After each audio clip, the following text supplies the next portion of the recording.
거룩하신 예수님의 이름으로 기도드립니다. 아멘. 오늘날 교회에 문제가 일어나는 것은 벌레만도 못한 저와 같은 자들 때문에 교회 안에 문제가 일어납니다. 하나님 때문에 문제가 있지는 않습니다. 벌레만도 못한 저 때문인 것 같습니다. 모든 사람들에게는 이러한 본성이 있는 것 같습니다. 나는 괜찮다. 내가 맞지 않냐? 내가 바른 것이다. 내가 해야만 된다. 내가 할 수 있다. 이러한 그 자신의 옳음과 자신의 특별함을 증명해 보이고 싶어 합니다. 즉, 내가 바른 것이고 나의 말, 나의 생각, 나의 결정, 나의 행동은 모두 괜찮은 일이다 라고 생각을 한다라는 거죠. 하지만 시간이 지나고 나면 내가 잘못했구나, 맞는 것 같았는데 잘못된 것이었고, 그렇게 하면 될 것 같았는데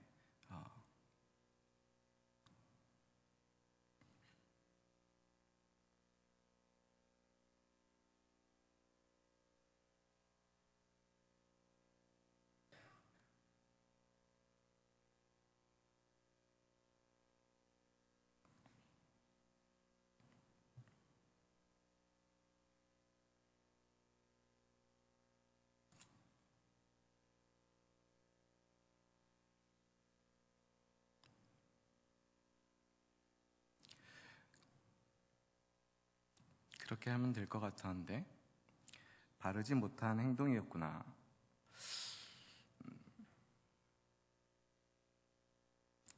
라는 것에서 깨닫게 됩니다.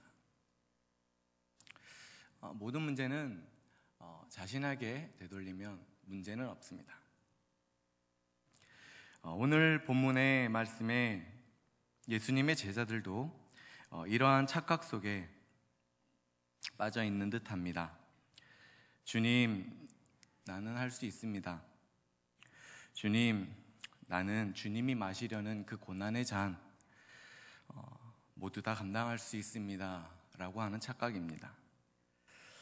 오늘 본문의 내용은 요한과 야고보의 그 어머니가 두 아들을 위하여 예수님께 와서 절하며 엎드려 간청하는 내용입니다. 간청의 내용, 우리 본문 21절을 한번 읽어볼까요? 우리 21절입니다.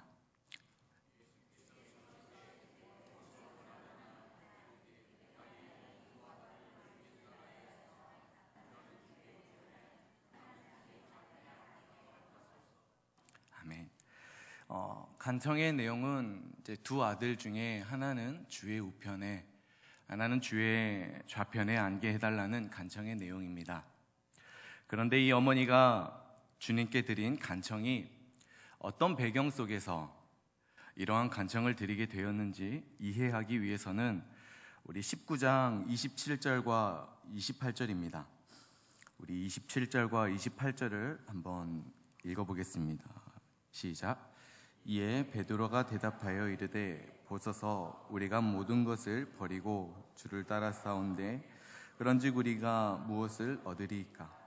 예수께서 이르시되 내가 진실로 너희에게 이르노니 세상이 새롭게 되어 인자가 자기의 영광의 보좌에 앉을 때에 나를 따르는 너희도 12 보좌에 앉아 이스라엘 12 지파를 심판하리라. 아멘. 주님께서는 이러한 약속을 바로 주님을 따르는 자들에게 약속을 하셨습니다.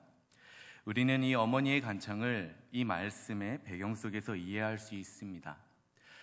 그러니까 어머니의 간청의 내용은 주님을 따르는 자들에게 약속하셨던 그 내용들, 곧 그리스도의 통치 권세와 그리고 그 영광에 참여하는 은혜를 다른 누구보다도 모든 사람들보다 뛰어나게 해달라, 남보다 특별한 은혜를 입고자 소원을 아랜 것이지요. 그렇다면 제가 서두에도 말씀드렸듯이 이러한 어머니의 요청이 꼭 잘못되었다고만 생각을 해야 할까? 어쩌면 가상한 일, 기특한 일로서 생각할 수도 있지 않겠습니까? 이에 대해서 예수님께서는 20장 오늘 본문 22절에 이렇게 말씀을 하십니다. 22절을 한번 읽어보겠습니다. 시작.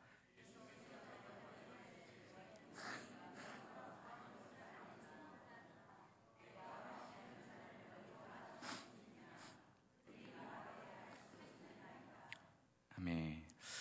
예수님께서는 너희가 구하는 것을 너희가 알지 못하는도다 책망을 하시고, 내가 마시려는 잔을 너희가 마실 수 있겠느냐라고 물으신 거죠. 즉 앞서 보았던 마태복음 19장에 나왔던 27, 28절의 내용이 주님을 따르는 자들에게 약속한 내용이기는 하지만 그들이 크게 오해하고 있었음을 알리시고 있는 겁니다.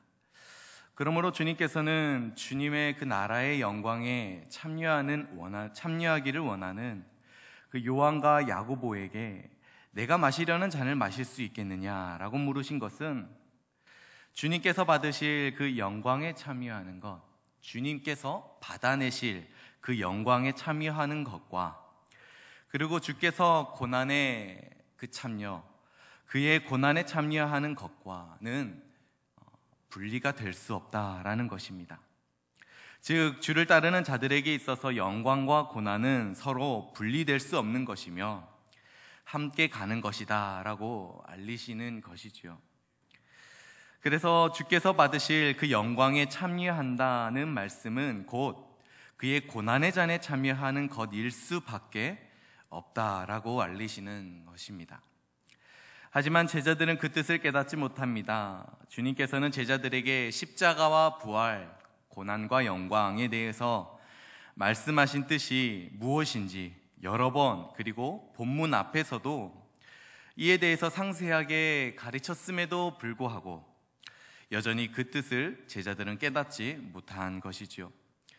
계속해서 요한과 야고보는 예수님의 물으시는 말씀에 이렇게 대답합니다. 22절의 끝에 보면 할 수 있나이다 라고 말하죠. 자신의 결심과 의지로 그 주님의 잔에 마실 수 있나이다 라고 대답한 이들의 대답은 기특하면서도 어리석고 또 무지한 대답이기도 합니다. 어떻게 자기의 힘으로 자기를 부인하고 자기의 힘으로 십자가를 지고 주를 따를 수 있겠습니까? 그런데 예수님께서는 이러한 무지한 말에 대하여서 23절에 이렇게 대답을 하시죠. 이르시되 너희가 과연 내 잔을 마시려니와 라고 말씀하십니다. 이 말씀은 예수님께서 그래 너희는 할 수 있다, 내가 마시는 잔을 한 번 마셔보라 라는 뜻이 아닙니다. 이 말씀은 죄 사함을 위하여서 예수님께서 흘리시는 그 주의 피의 잔에 너희를 참여하게 하시겠다라는 것인데, 좀 더 자세히 말하면 옛사람이 죽고 새 사람으로 다시 사는 그 죽음의 고난과 부활의 영광에 참여하게 하시겠다는 것입니다. 더 나아가 성령으로 중생한 새 사람으로 하여금 육의 소욕보다 성령의 소욕을 쫓게 하시며 거룩한 변화를 주님께서 이루어 가게 하시겠다는 것입니다. 주님은 저들의 연약함과 어리석음, 그 무지를 잘 아셨습니다. 그럼에도 불구하고 저들로 하여금 너희가 과연 내 잔을 마시려니와 라고 말씀하신 말씀은 저희의 힘으로는 도저히 할 수 없는 그 일을 처음부터 끝까지입니다. 아무것도 자랑할 것이 없죠. 처음부터 끝까지 도저히 할 수 없는 그 일을 주께서 가능하게 하리라, 주께서 이루어 가게 하시겠다라고 말씀하시는 것입니다. 그들의 힘으로는 자기를 부인하고 자기를 십자가를 질 수 없지만 주님께서 그들이 자기를 부인하고 자기 십자가를 지도록 주님을 따르는 자로 주님께서 그들을 세우시며 그리하여 마지막 날에는 점도 흠도 없는 영광스러운 모습으로 주께서 그들을 서게 하시겠다라고 하시는 것입니다. 우리 한번 23절을 한번 읽어보겠습니다. 시작. 이르시되 너희가 과연 내 잔을 마시려니와 내 좌우편에 앉는 것은 내가 주는 것이 아니라 내 아버지께서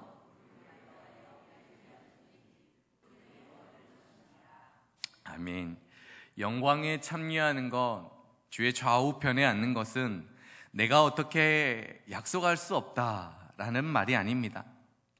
주의 고난에 참여하는 것이나 그리고 그의 영광에 참여하는 일, 그리고 주님의 나라에서 쓰임을 받는 일에 이르기까지 이 모든 것은 바로 사람의 뜻과 힘과 지혜로 말미암지 않고 오직 하나님께서 친히 행하시는 일이요, 하나님의 뜻에 따라 이루어지는 일이요, 하나님의 능력으로 가능한 일임을 가르치시는 것입니다. 즉 예수님의 물음에 할 수 있나이다 라고 대답한 저들의 대답이 얼마나 어리석고 무지한 말인가를 일깨우시는 말씀이죠. 스스로 주의 나라에서 주의 좌우편에 앉겠다 스스로 말하는 것은 얼마나 어리석고 부패한 인간의 욕망들이 그대로 수면 위로 드러나고 있는 것입니다.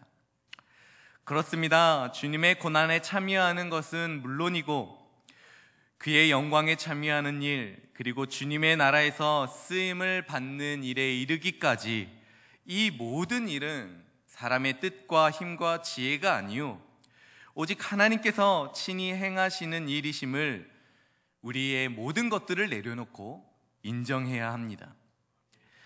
그러므로 우리가 깨닫고 기억해야 할 것이 무엇이겠습니까? 그것은 주님께서 나를 어디에 그리고 어느 곳에 세우시든지 우리의 자세와 태도는 감사함으로, 겸손함으로, 그리고 매순간입니다. 매순간 주님의 은혜를 구하며 주께서 주시는 힘으로만 감당할 수 있는 존재이라는 것을, 우리는 그만큼 연약한 존재이라는 것을 반드시 기억해야 할 것입니다. 본문 24절을 한번 읽어보겠습니다. 시작. 열 제자가 듣고 그 두 형제에 대하여 분히 여기거늘. 아멘.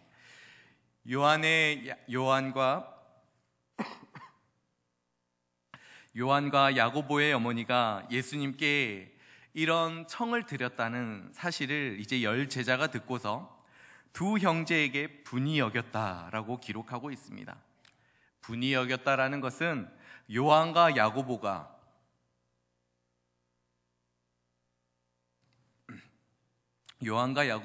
예수님께 부탁드린 간청의 내용, 즉 주의 좌우편에 앉겠다는 그 간청이 다른 제자들은 제쳐놓고 자기만 이익 보려고 했던 것임을 꿰뚫어 보고 있는 것이죠. 그러나 자세히 보면 나머지 열 제자들의 마음과 태도를 한꺼풀 벗기고 보면 다른 제자들과 역시 똑같은 욕망을 품고 있었기 때문에 이런 반응을 보인 것이다 라는 것을 우리는 알 수 있습니다. 왜냐하면 얼마 전에도 이 제자들 가운데서는 어떠한 일이 있었냐면 누가 더 크냐 하는 문제를 두고 제자들이 서로 다툰 적이 있었기 때문입니다. 그러한 일들을 누가 더 크냐라고 싸웠던 그 문제를 두고서 우리는 알게 되는 것이 있습니다. 그것은 주님의 영광에 참여하게 될 때에 제자들 모두가 내가 더 큰 지위에, 내가 더 큰 권세를 누리겠다는 욕망이 이 12 제자 모두가 다 가지고 있었으며 이 때문에 서로가 경쟁하고 또 견제하고 있었던 것입니다. 다만 요한과 야고보는 이러한 욕심을 다만 좀 솔직히 또 좀 일찍 드러내어 적극적으로 어머니를 통해 예수님의 약속을 받아내고자 하였던 것이지요. 이러한 제자들의 모습은 제자들 모두가 주님의 고난과 영광에 참여하는 참된 의미에 대하여서 오해하고 있었던 것임을 보여주고 있습니다. 진정 크고 진정 위대한 것이 어떤 것인지 전혀 알지 못하고 엉뚱한 생각들을 품고 있었던 것이지요. 주님을 따르는 자들에게 주의 통치 권세와 그리고 영광에 참여하게 하리라고 하신 그 약속을 어떠한 수준입니까? 이 세상 차원에서 세상 방식으로만 생각하고 오해하고 있었던 것이죠. 우리 모든 인간은 지위에 대한 욕망, 그리고 남보다 앞서야 한다는 욕망은 굳이 가르칠 필요가 없어도 남보다 뛰어나야 되며 1등이 되어야 하며 어딜 가든지 머리가 되어야 한다라는 욕망은 모든 인간의 중심 가운데에 자리 잡고 있습니다. 결국에는 크게 되어서 권세를 잡아서 모든 사람 위에 섬김과 존경을 받고자 하는 것이 이 세상에서 배우게 되는 삶의 방식이지 않습니까? 그러나 이에 대해서 예수님께서는 세상과 완전히 반대가 되라 라고 하십니다. 우리 한번 26절, 27절을 한번 읽어보겠습니다. 시작. 너희 중에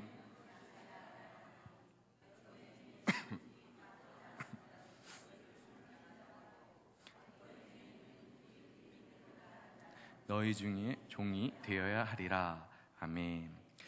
예수님께서는 모든 사람의 섬김을 받기 위해 크고자 하는 방식, 모든 사람을 수하에 두어 마음대로 부리기 위해서 으뜸이 되고자 하는 그러한 세상의 방식과는 반대가 되라라고 하십니다.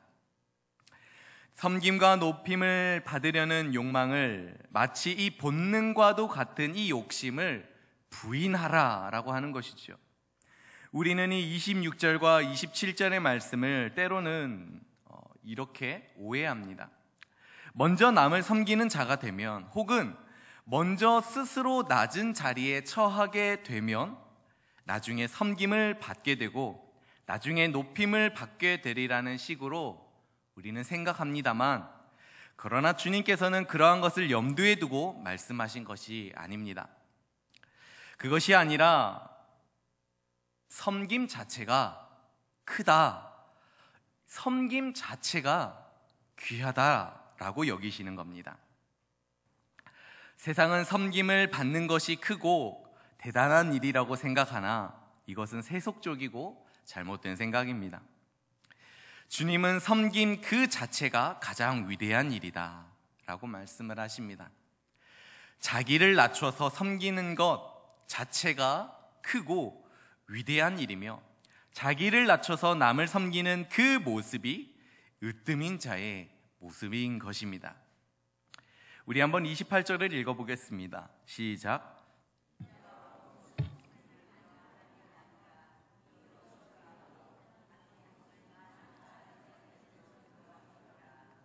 아멘.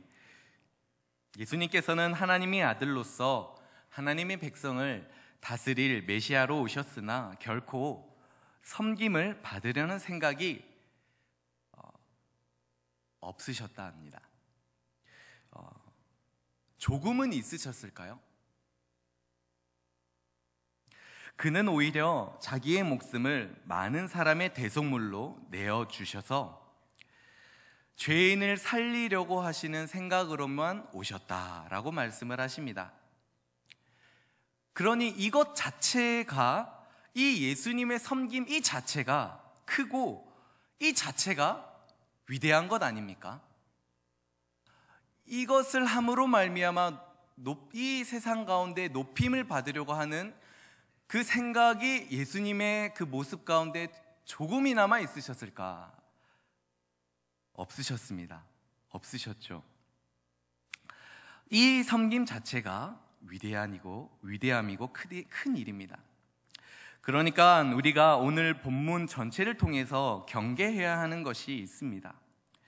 오늘날 우리는 내가 주님의 일을 하기만 하면 내가 하는 일에는 잘못된 것이 전혀 없다, 내가 하는 것은 아무런 문제가 없다라고 판단하기 쉽습니다. 그러나 사실은 그렇지 않습니다.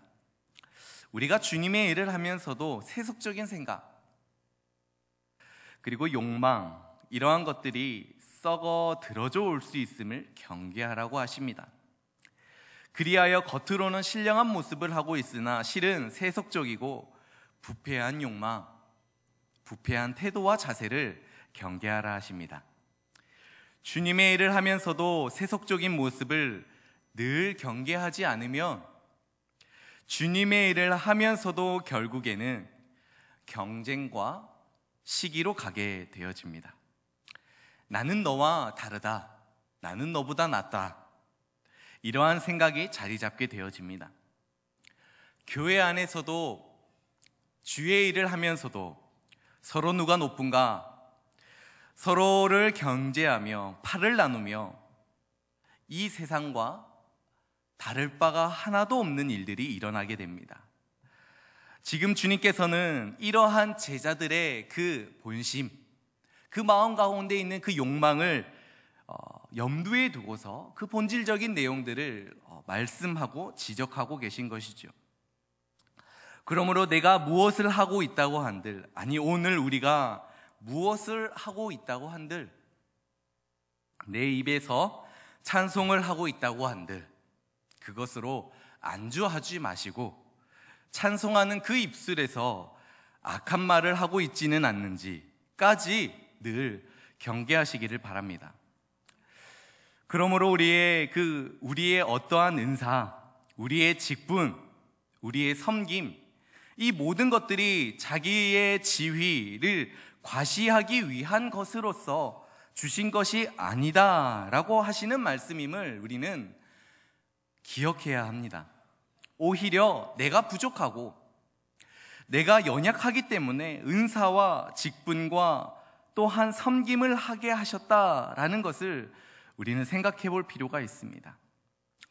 그러므로 내가 어떠한 섬김을 하고 있다 해서, 내가 어떠한 은사나 직분을 맡고 있다 해서 경쟁과 시기를 일삼거나 다른 성도를 향해 우월의식을 갖거나 연약한 성도의 허물을 지적하고 판단하며 다른 성도에게 무례히 행하는 것은 주께서 오늘 우리에게 왜 은사를 주셨고, 주께서 오늘 우리에게 왜 직분을 맡기셨고, 왜 섬김을 하게 하시는지를 아무런 의미를 알지 못하고서 이 세상의 기준을 가져온 방자한 태도들입니다. 차라리 그럴 거면 아무것도 안 하는 것이 낫습니다. 한 입에서 찬송을 하고 한 입에서 악한 말을 내뱉고 한 입에서 기도를 하고 한 입에서 비판과 저주와 무례함이 있다면 차라리 아무것도 안 하는 게 낫습니다. 주님의 뜻과는 상관없는 일을 자행하고 있는데 그것이 의미가 있겠습니까? 가장 먼저 옆에 있는 성도에게 겸손하십시오. 겸손은 말과 표정으로 드러납니다. 내가 예배당에서 무엇을 하고 있다고 한들 내가 자랑할 것은 예수님밖에 없으니 내가 할 일을 다 했다라고 긴장을 풀지 마시고 내 눈과 내 표정과 내 마음과 내 입을 어떠한지를 살피시고 겸손하십시오. 가장 가까이 지내는 성도라면 더 겸손하시고 주께서 세우신 그 직분을 존경하듯 부르시고 그 직분을 세우신 분이 하나님 되심을 먼저 인정하십시오. 그래서 교회에서 반말을 하는 것은 처음부터 틀린 길을 가는 겁니다. 어느 누구도 교회 안에서 서리 집사라 해서, 그가 나이가 어리다 해서, 그가 별 볼 일이 없다 해서 반말하는 것은 하나님의 뜻보다는 이 세상의 기준과 잣대를 교회 안에 가져온 것밖에는 안 됩니다. 저는 지금 오늘 본문과 다른 얘기를 하는 것이 결코 아닙니다. 예수님께서 말씀하시는 그 섬김의 의미, 내가 무엇인가를 하는 것으로서 안주하지 마시고 그 어떠한 예수님께서 말씀하실 때의 의미와 배경과 제자들의 모습과 제자들의 무엇을 지적하시는지를 깨달으셔서 기본적인 태도와 자세, 오늘 우리에게 어떠한 것이 필요한지를 우리는 생각해 보고 있는 것입니다. 우리 다시 한번 28절을 한번 읽어보겠습니다. 시작.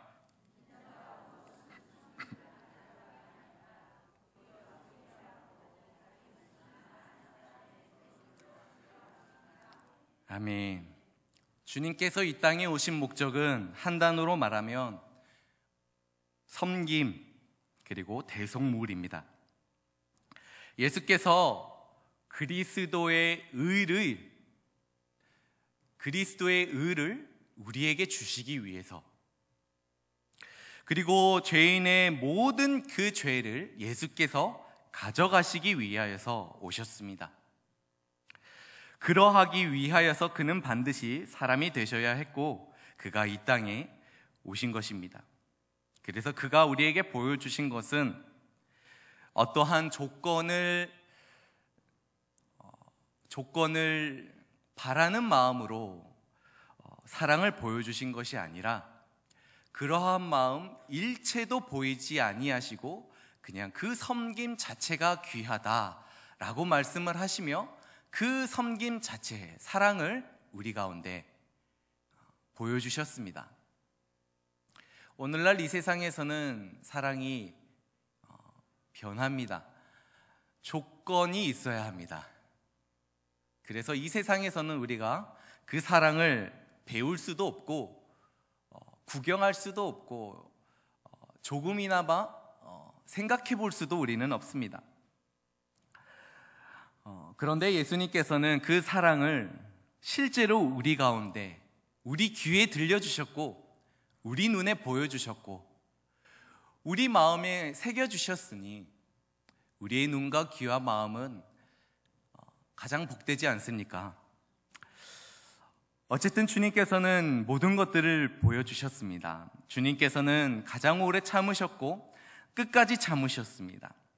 우리 인간은 주님께 온갖 상처만 드렸지만 주님께서는 끝까지 참고 견디셨습니다. 주님께서는 어떠한 태도로 오래 참으셨습니까? 어떠한 모습으로 오래 참으셨습니까? 상대방이 나에게 해를 끼친 것에 대해서 보복하거나 반격하지 않는 정도가 아니라 오히려 주님께서는 우리에게 가장 좋은 것으로 반응해 주셨습니다. 인간이 하나님을 모욕했고 인간이 오늘도 하나님을 배반하고 등지고 있습니다. 그래서 인간은 벌 받아도 할 말이 없지 않습니까? 그러나 하나님께서는 인간에게 그 잘못한 것만큼의 합당한 대가를 인간에게 요구하지 않으셨습니다. 인간이 잘못한 것을 없는 것으로 덮으시는 것이 아니라 인간이 잘못한 그 죄의 대가는 죽음으로서밖에 갚을 수 없는 그 죄의 대가를 처음부터 마지막까지 하나님께서 다 지불하시는 것, 이것이 사랑입니다. 하나님에게 가장 몹쓸 짓 하는 그 죄인을 하나님께서는 마치 인간의 이상 가는 존재가 없는 것 같이 대접하시는 것이 구원이고 사랑입니다. 우리는 이런 도무지 이해할 수 없는 섬김을 받은 자들입니다. 이러한 주님의 섬김, 사랑으로만 충만한 이 섬김, 이 자체가 큰 것이지 않습니까? 이 섬김 자체가 위대한 일이지 않습니까? 오늘 우리의 부름받은 자리는 어떤 논리로도 이해할 수 없는 섬김을 받은 자들입니다.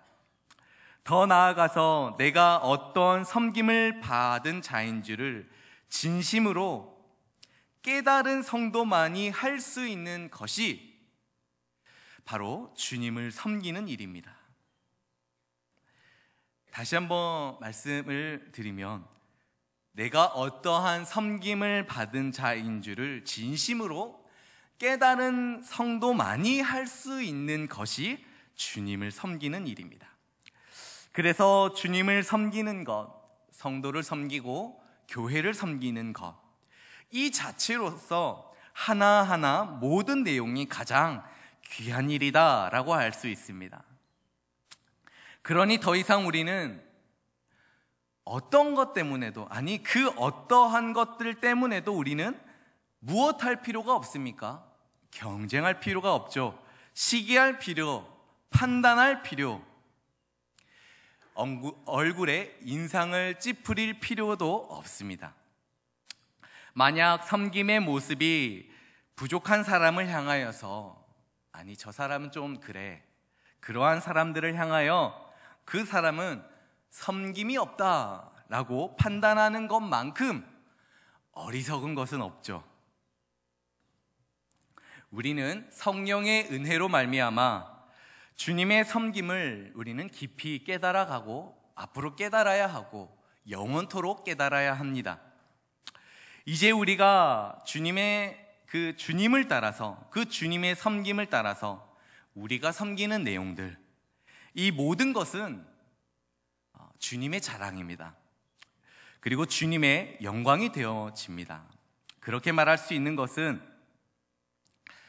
이 세상의 기준과 방법이 아니라 바로 주님을 따라하기 때문에 주님의 주께서 우리에게 귀에 들려주시고 눈에 보여주시고 입에 들려주시고 마음속에 새겨주신 그 사랑, 그 섬김을 우리가 알고 깨달은 자로서 섬기기 때문에 주께서는 그것을 가장 귀하다, 가장 그것이 영광스럽다, 이 세상과도 바꿀 수 없이 여러분들의 너희의 섬김은 내가 가장 자랑으로 여긴다라고 주께서 말씀하시는 것입니다.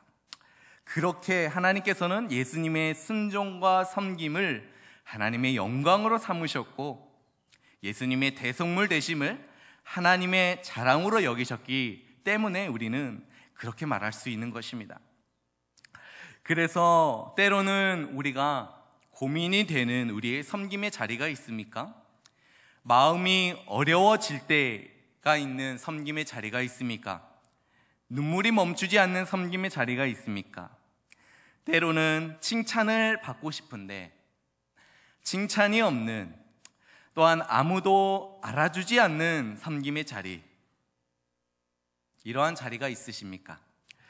이러한 모든 고난의 자리, 섬김의 자리는 가장 귀한 것이니 힘을 내시고 기뻐하십시오.